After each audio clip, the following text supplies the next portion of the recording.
When I was a young adult, I lived next door to an older gentleman who had spent his whole life in sales.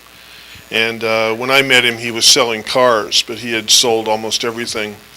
And it was really interesting to talk to him about basic, sort of a working understanding of psychology, so to speak, of people.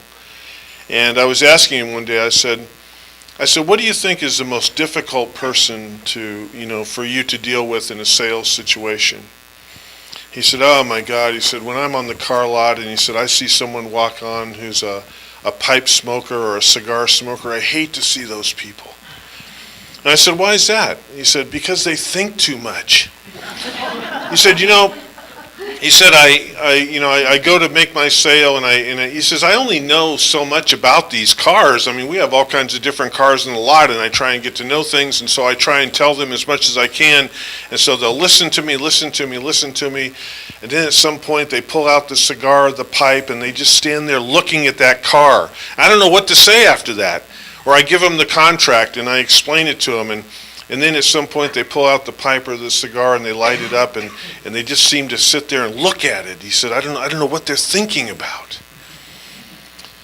Ernest Holmes, who was the founder of our movement, was not a formally educated man in terms of college and university. He was someone who educated himself through a lifetime of study. Holmes was absolutely obsessed with religion and spirituality. It began when he was a young person. He came from a very large family, a family that grew up in New England, and his father worked in different factories and mills, and there were a lot of kids in the family. And so there weren't a lot of amenities, and so his mom, in order to entertain them, would read to them from the Bible. And she was a very dramatic person, and she would read especially the Old Testament stories. He was raised in Congregationalism, and he was just captured by religion and philosophy and spirituality. And later on, when he got older and he began to do his own reading, then he expanded out into other areas. And he came from a family, especially his mom, who encouraged her children to read whatever. She didn't care, And so he read philosophy, and he eventually branched out into all of the various religions, Eastern and Western and tribal and those kinds of things. And then as he got older, he continued to grow older. As a young adult, he became fascinated in what you could call all of the ologies, psychology, criminology and sociology and all of the ologies. And he began to, I think Holmes was just completely captivated by this idea of what it was to be a human being, what it was to be a spiritual being, and what religion was really all about, and what these philosophers were trying to tell us. And he became fascinated with the old philosophies and the old philosophers. And so he spent a lot of time reading. In fact, as a young adult, he took jobs very often. He manifested jobs where he could do a lot of reading on the job. An example of that was he had moved to Southern California as a young man from New England. He kind of moved back and forth between the coasts a little bit, and he was out in Southern California. He took a job one time in Los Angeles with the Park and Rec department, and his job was to sit in a room and basically hand out basketballs and volleyballs and things like that and kind of watch the playground and stuff. And so it gave him a chance to sit there and read and to devour these things. When he passed away, it wasn't like he was a hermit or a monk or anything. He had a lot of friends. He had a lot of people in his home. But when he passed away, people began to dig into his own personal library, which was incredibly extensive. And they saw the notes he had made himself and things he had underlined and all those things that he'd looked at and that he was reading. But Holmes was also a cigar smoker. So, Holmes would read something, and I can just imagine him. I think about him in terms of on the playground in Los Angeles, right? And he's in some equipment room, and he's reading. And he's into some really thick stuff, biblical, philosophical, maybe some other religion, theological, psychological, sociological. And then at some point I can imagine him getting up from wherever he is and walking over to, maybe that door. I'm imagining one of those doors. It's like, the half door, like the top opens up, so the kids can't run in and you have to give them the basketball. And I imagine him standing there, and I imagine him lighting a cigar. And I imagine him thinking about what he had just read.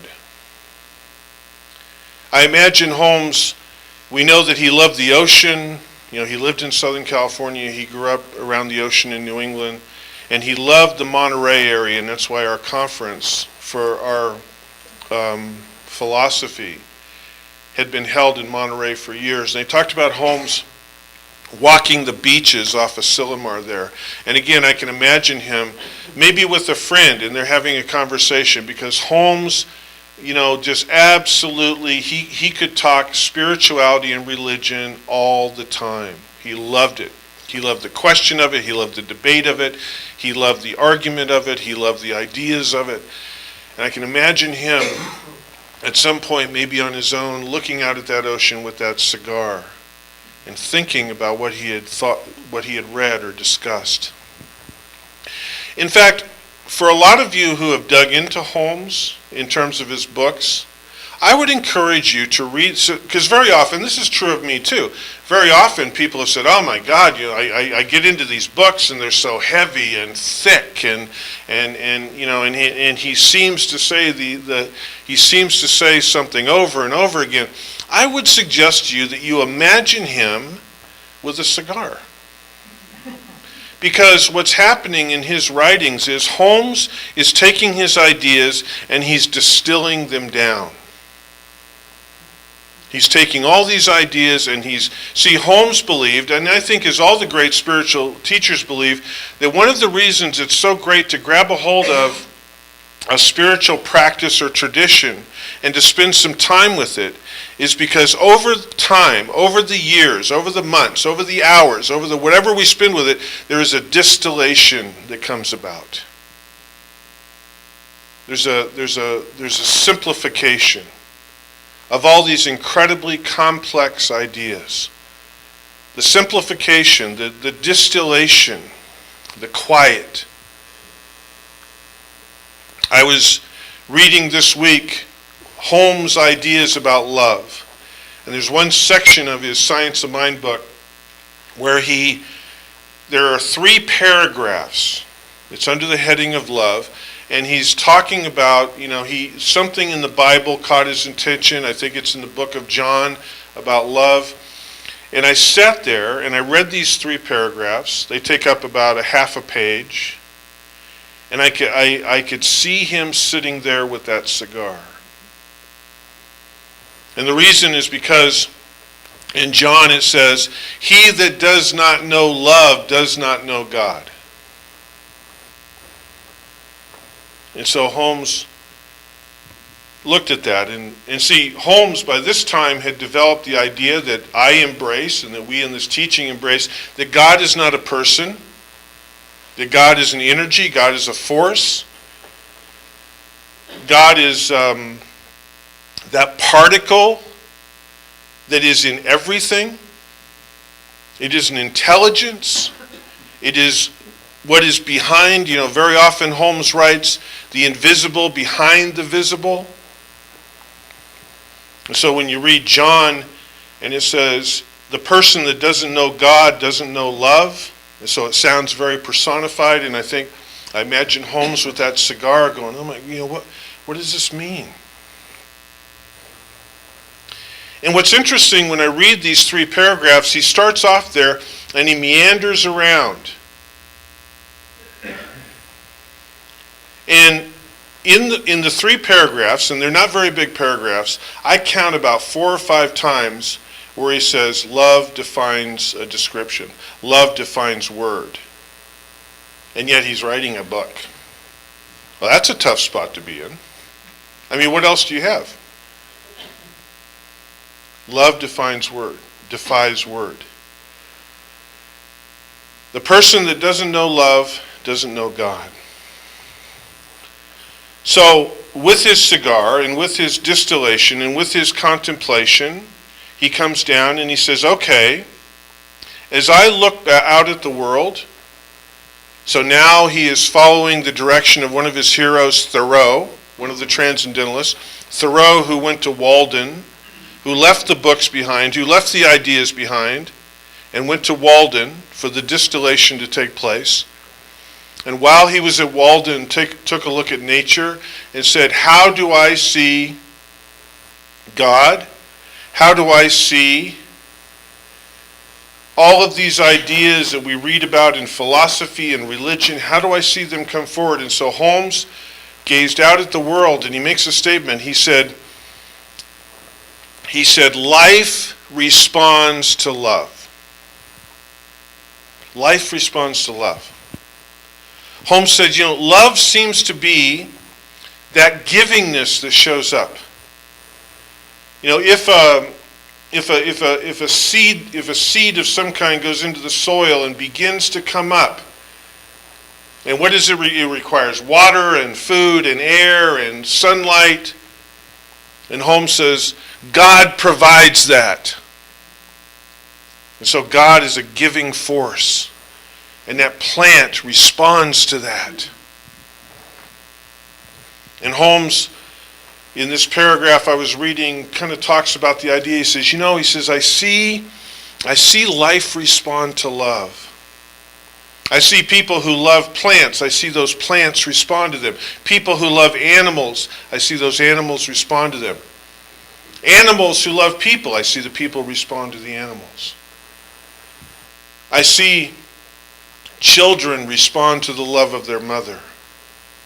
Isn't it beautiful? I don't know if you've ever been in a place where you're watching a young mother with her child, and she will, they'll be in public, and she will just stroke the back of his head or her head and hold them.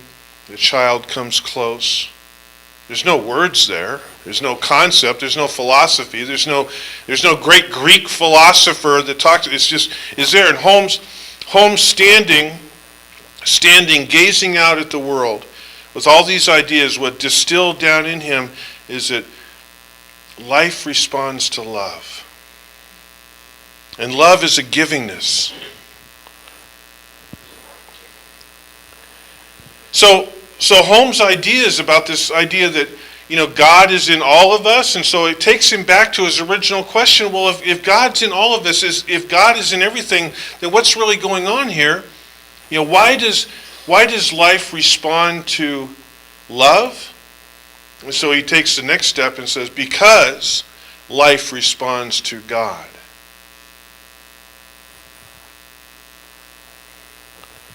And that all God can do is give, with nothing in return. With what you would call maybe a debt consciousness, that idea doesn't exist. So let's put this to the test. Have you ever had somebody do something really nice for you, but you know that they have an agenda, and so it feels kind of creepy? That's not love. That's what Holmes concludes. He said basically, in order to love, we just simply have to be in that place of giving, so that life responds to us and we respond to it. That there is not anything within. Holmes would say, nature does not understand or express a debt consciousness.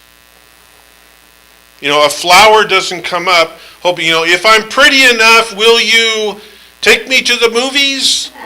Will you like me? No, a flower just is. It is just simply there.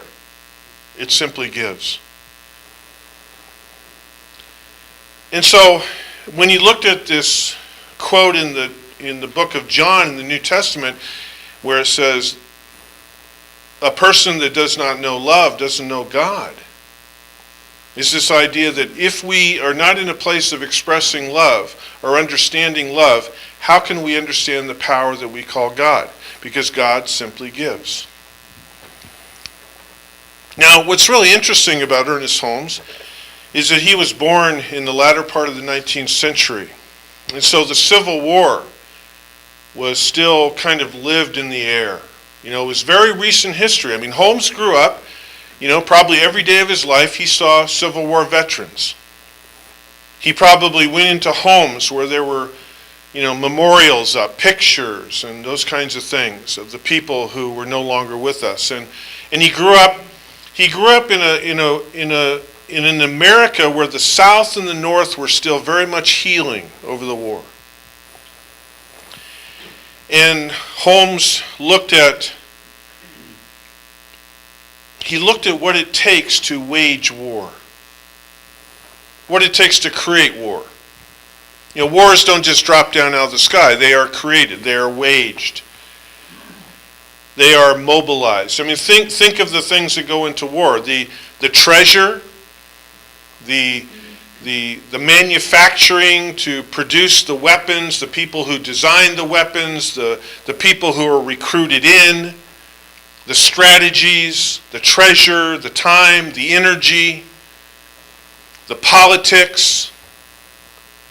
Holmes grew up in that world, and he came over into the 20th century, and he went through World War I, and he went through those kinds of conflicts. And he came up to World War II. So Holmes, again with his cigar, he looked at this and he said, if love is such a natural thing, if love is God, then what happens here? Because it seems like we have a hard time expressing it. We have a hard time expressing it as nations, as families, as individuals. What happens there? And Holmes in his ideas, he rejected the idea of a power that he referred to as evil. He said that it is not a power, but he said, evil things do come about. And there are people who want to wage or construct things that seem to run contrary to love. So this brought Holmes to the idea of fear. He said, any thought that produces a mental tension, lack, trouble, disease, loneliness, failure, is a mentality of fear. Fear restricts the free action of the life forces. He says fear brings limitation and lack in its wake and destroys the happiness and possibility of a greater degree of livingness to those who suffer from it. In 1960, when Holmes was just about ready to leave this world, he was down at Asilomar, a place he loved very much, and every year when what was called then religious science would gather together, which was his movement, he would give what he called the Sermon by the Sea. And if any of you have been to Asilomar, there's a really beautiful little chapel that is very close to the ocean, and the backdrop of it behind the speaker is glass, and so you can see out on the beach, and you can see the fog, and you can see whatever. And he used to give a talk there. And Holmes, at that point in 1960, was being very contemplative. He was smoking a lot of cigars, probably. And he was probably looking back over the 20th century, and he was probably looking back over his own life, and he was probably looking back at his own movement, which had its own trouble in it. And Holmes said, among other things, and this is a talk that he gave. He didn't like the word sermon. I don't like the word sermon, but it's been called the Sermon by the Sea. But in this sermon, or in this talk, he said, we have to remember that when you really boil it all down, okay, so listen to what he's saying, the distillation of spiritual philosophy. When we distill it all down,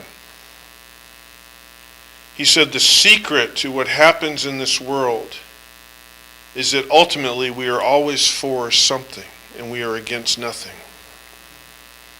It's about that idea of aligning that. So let's think about what he was saying for a moment. For something against nothing. Holmes did not believe that human beings were capable of being truly against anything. Because he said no matter what we're doing, regardless of how we put it, ultimately we are for something. Now,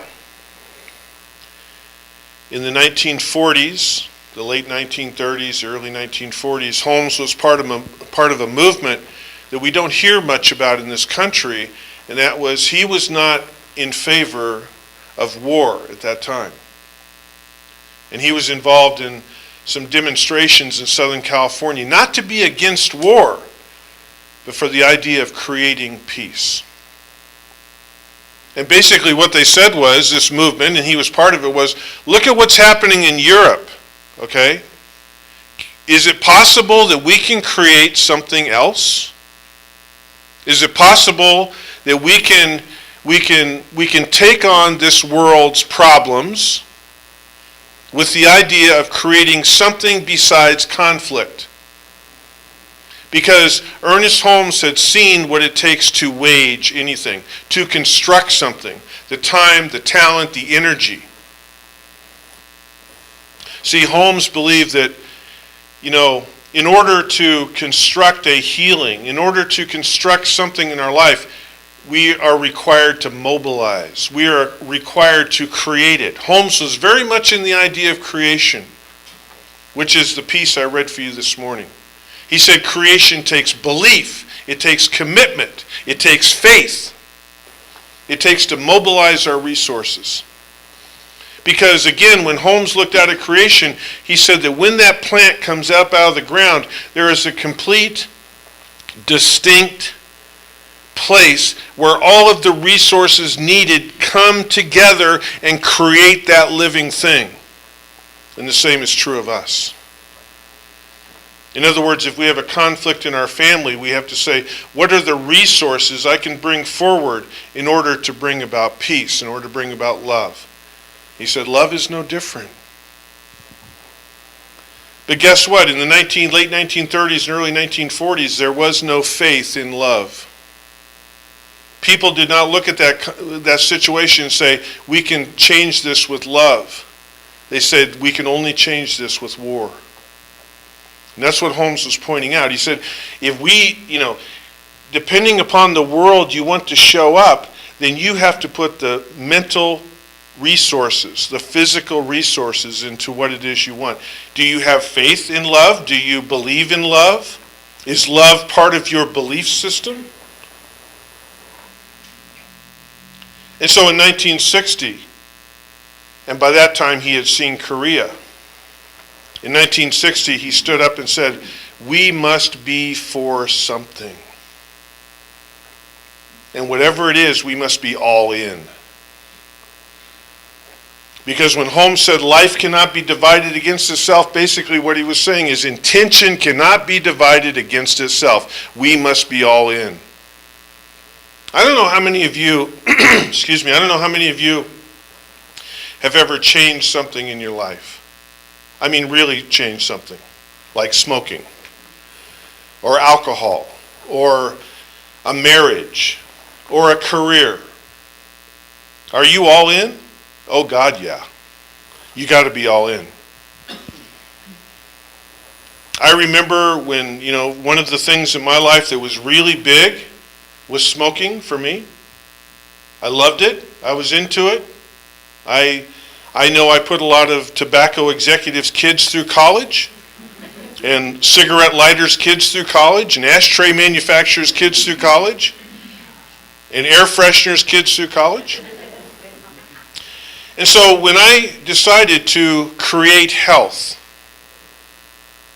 because that was my approach. I'd quit many times before, but I don't think I even heard of Ernest Holmes at that time, but what I got turned on to was the idea, instead of giving something up, I need to create something. And so I did that. I wanted to be healthier, and I chose Easter Sunday to quit, or to put it down and to embrace a new lifestyle, and I prepared for it. But I got to tell you, for the first year of that, I had my job, I had my family, I had my car, I had my cat, I had my life, but there wasn't a single day that went by that I was not dedicated to creating something different. I had to be, or I wasn't going to make it. I had to embrace that idea of creating something else. And the same is true of love. The same is true of all these high attributes that we want to see come forward into the world. We are required to stand in that place and to be all in. You know, one of the things that Holmes observed in nature was, as you look at the natural world, whatever the endeavor is, whether it's a lion who's chasing down a wildebeest, or a whale migrating, or a plant coming up out of the soil, or a storm rolling through, nature is all in. For nature, it's not a hobby. It's not a, I'm going to phone it in today. I'm not going to, the whale doesn't take a day off from migrating. The storm doesn't just stall out and, have a picnic. It's all in. And Holmes talks about this idea that to be incredibly clear, whether it's a healing or it's a way that we come together in family or as a nation or whatever it is we do, to be all in. And Holmes stood there in Monterey in 1960 and he said, spiritual philosophy and spiritual truth is really pretty simple. We have to decide, we have to figure out what it is that we are for, and we have to go to the wall with it. And when we do that, we can create anything. Holmes made some statement, he said something like, you give me 1,000 people who are for something and against nothing, and they will change the world. If they are completely undivided in their own mind, if they are completely there, if they are completely present, if they don't allow even the idea of something else to come into the mix of what they're thinking. I was thinking about, love and war and peace and these kinds of issues. And I was watching a sporting event recently, and there was before the sporting event happened, there was this big recognition of some military people, and that's fine. I'm a veteran. I served, although I never saw combat or anything. I painted walls on an aircraft carrier and didn't even do that very well, but there was this whole honoring thing going on, and they had jets fly over, and they had people there, and they spent time, and it was all about it was a real celebration of war, And I sat there watching this event on in my house on TV, and I thought, wow, I wonder what a celebration of peace would look like.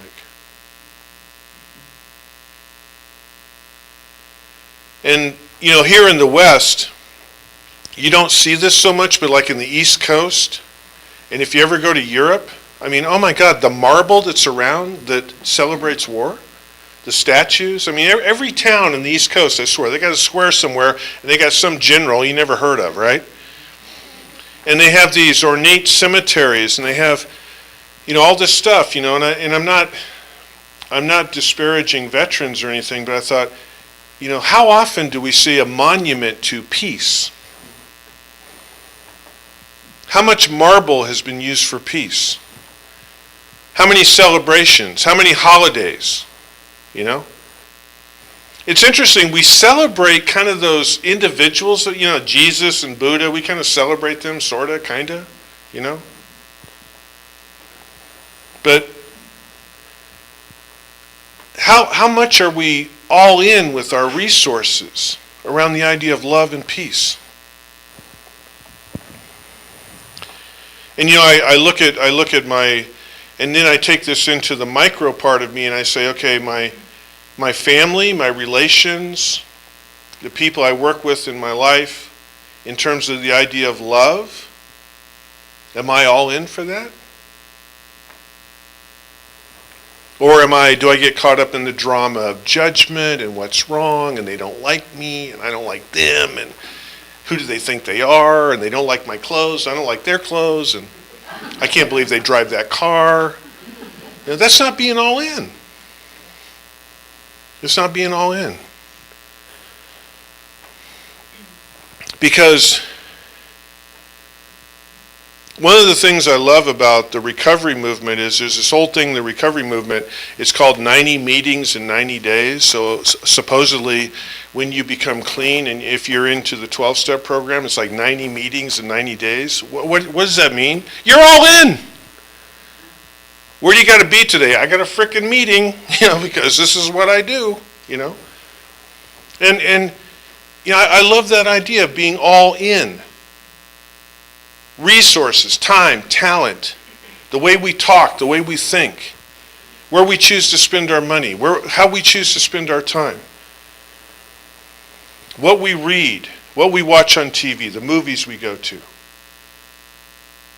Surrounding ourselves in this.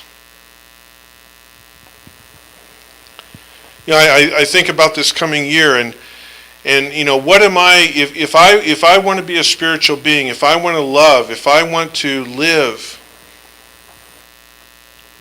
with a particular spiritual practice, how much am I willing to invest?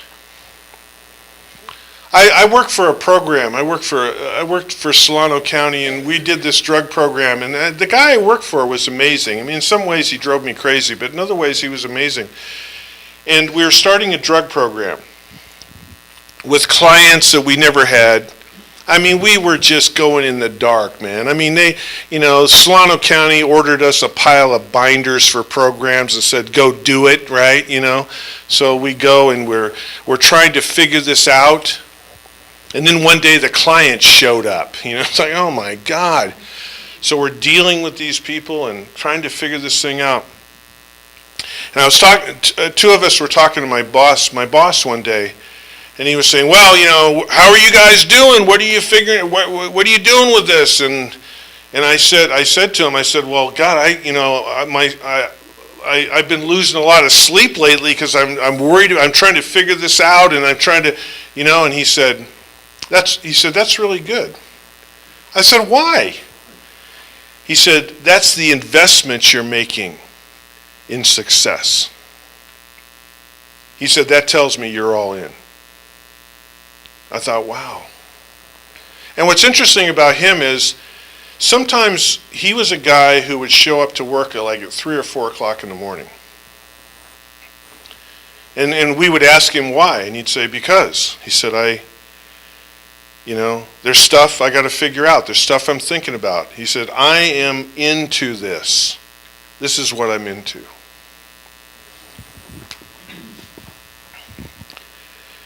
We all know, we have the examples, whether it's sports or music or art or politics or some great event or erecting a building. We all know what it takes for those who are doing it. Are we willing to step up at that level for a healing, for peace, for love? Are we willing to do that? That's what Holmes' work is about. One of the things that I love about his legacy is kind of boiled down to this, and this was actually something that I used last week, and I held it over again this week. And again, I want you to think about this from a guy who is very contemplative, a guy who distilled down ideas. This is a very simple thing. He said, the denial of fear is love. Overcoming fear through embracing love is the greatest adventure our mind and consciousness can undertake, period. I love that. I can just imagine him on some beach somewhere, and it's like, oh, that's it. That's it. The greatest spiritual journey is to move from fear to love. And that's how we begin to create this world that we so desperately want. Holmes, along with a lot of other people, developed in New Thought the idea that the centerpiece of spirituality is the idea of healing. Healing. Healing our finances, healing our relationships, healing our diets, healing our addictions, healing, whatever it is, healing our physical stuff. And what he put together as part of this, and he got this from Mary Baker Eddy actually, was the idea of someone who is willing to sit down with someone and to know that a healing can take place. Who in that moment can be all in, completely all in. In our movement, Holmes talks a lot about prayer. He talks a lot about prayer practitioners and this idea of coming together with people when we don't know the truth of ourselves, when we so desperately want peace, we want joy, we want abundance, we want healing, but we just can't possibly see it. We can't be there. And to be with someone who truly knows that for us, who can be all in terms of who and what we really are, in terms of our potentiality. And that person today for us is Candy Stanford.